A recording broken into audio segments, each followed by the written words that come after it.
كم أحلم بالعوم.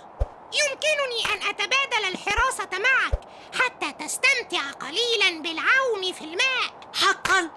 ولكن أين هو الماء الذي سأعوم فيه؟ معك حق. هل يمكننا استخدام نقطة من القطارة السحرية؟ لا تفكر في ذلك أبداً. آسف، لم أقصد إغضابك. أعتقد أن نقطة واحدة لن تضر، أليس كذلك؟ أعتقد ذلك.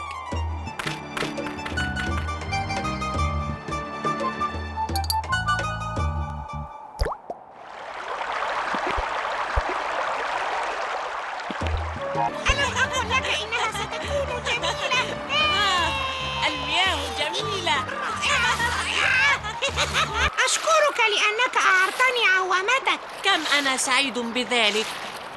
ولم ينتبه بطبط وفوفو للقطارة المفتوحة، فتبخرت المياه التي بها دون أن يعلم.